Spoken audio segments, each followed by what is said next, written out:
Hi everyone, this is Renzo with Phantasmic, and today we're taking a look at the 4th issue of Sculptors magazine.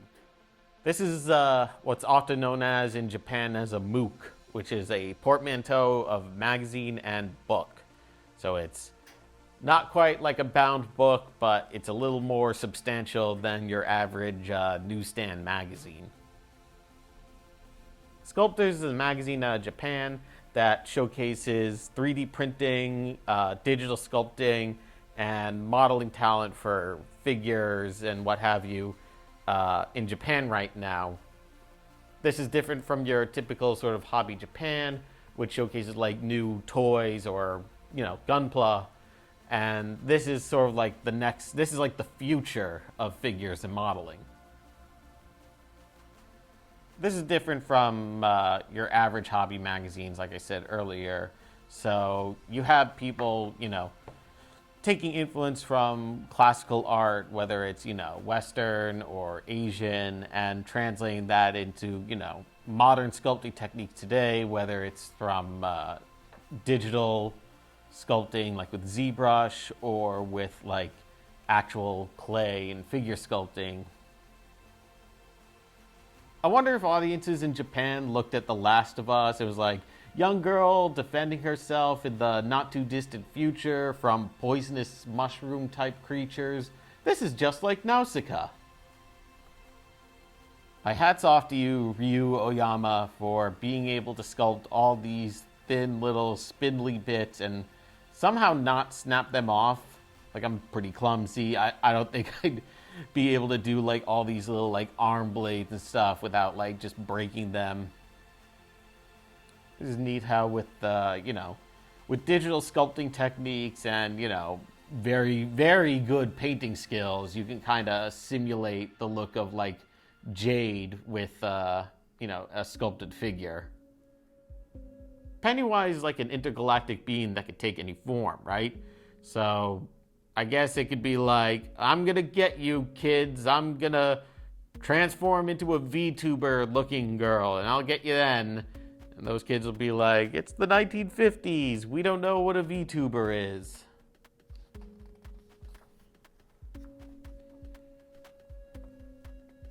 Yeah, you and me both, lady. Whoa, whoa, whoa, whoa.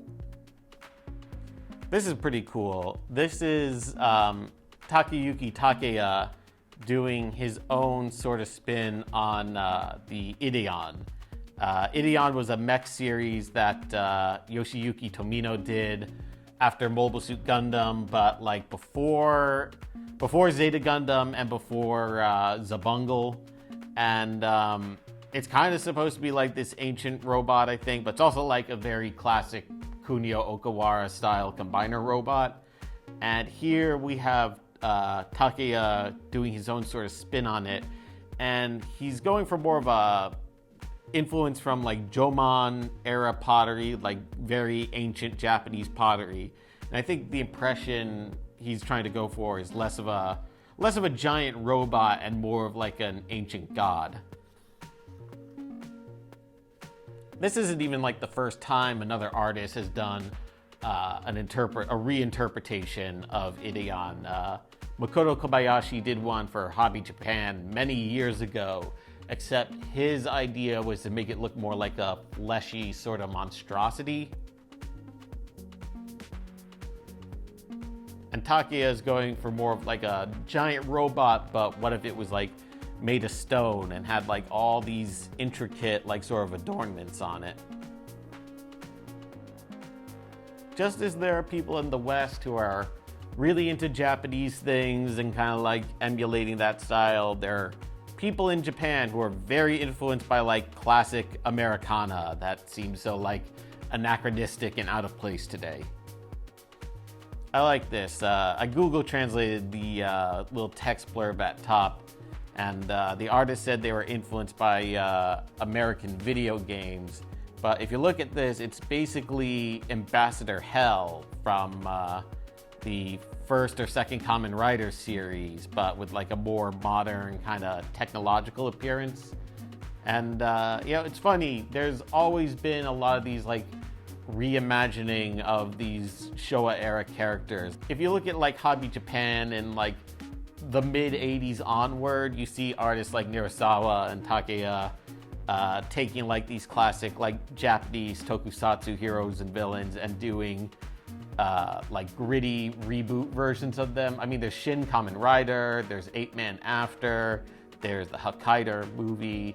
We think of like gritty reboots as a recent-ish thing, but gritty reboots have kind of always been around. So if you're a publication in Japan that shows figures or models, you are required by law to feature either Evangelion content or Fate Stay Night content. It's one or the other, or usually both.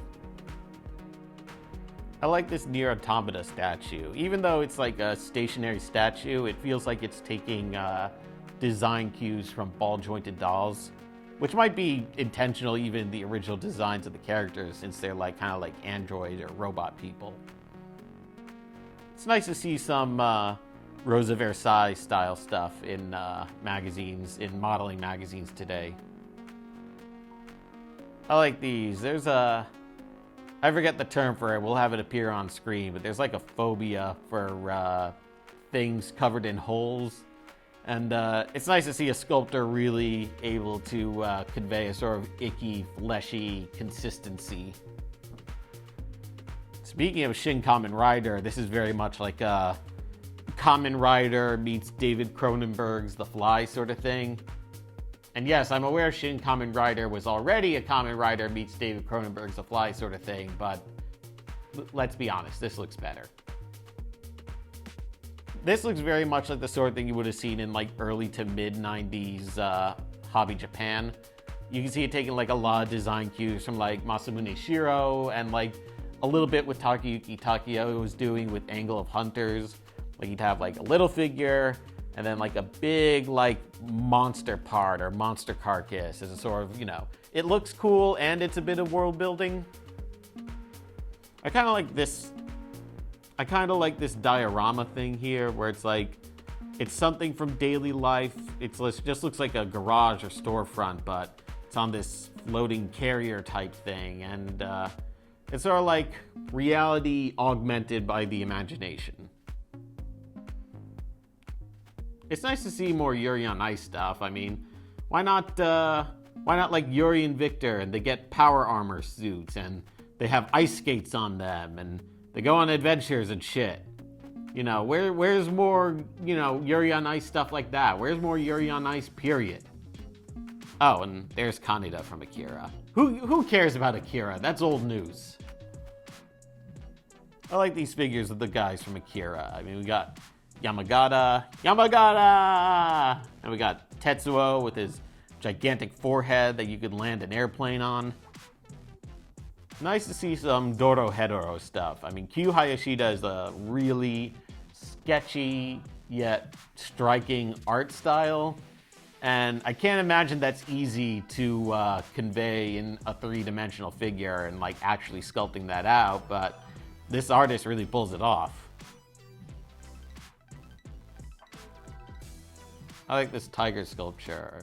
This one right here is like, Mom, play with me. And she's like, no, I have to look cool and hold your younger sibling. This is one of the last things Yasushi Nirasawa did before he died, was like these series of reimaginings of Ultraman monsters. And I forget its name, but this was a monster that like turned itself into a doppelganger Ultraman. And you can see here how it has like a second face hidden under its Ultraman face. It's pretty cool. Sculptors also has like a lot of like guides and like how-tos. Like this one is about looking at animals, and this specific one is looking at reptiles and lizards. Like how do their bodies work? You know, what do they look like? How would you sculpt this? You know, get a real up-close look inside their mouths and keep your fingers. So here's another one of the painting and sculpting tutorials within Sculptors magazine.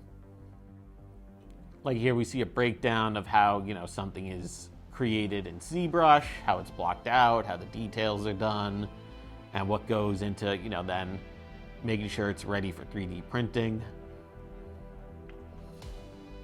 Here's one of the busts that we saw earlier in the magazine. And this one was done not so much in ZBrush, but like, you know, was physically hand sculpted. And we see how the gold like leaf on it is actual like gold leaf that the sculpture is rolled around it. And then, you know, it's painted with Tamiya enamel paints, which just stink up the whole house. This really embodies what Sculptors magazine is about. It's not just about collecting or admiring the art, but about the techniques that these professionals use to elevate the medium to the next level. Like I said earlier, Sculptors issue 4 is currently available in the Phantasmic store. If you're a fan of garage kits and want to see the future of modeling, or if you just want to look at some neat art as food for thought for your next project, this is a great magazine to pick up. It really has something for everybody, whether you're into tokusatsu, anime, video games, emerging tech, or you just enjoy the hobby of modeling. So give it a look.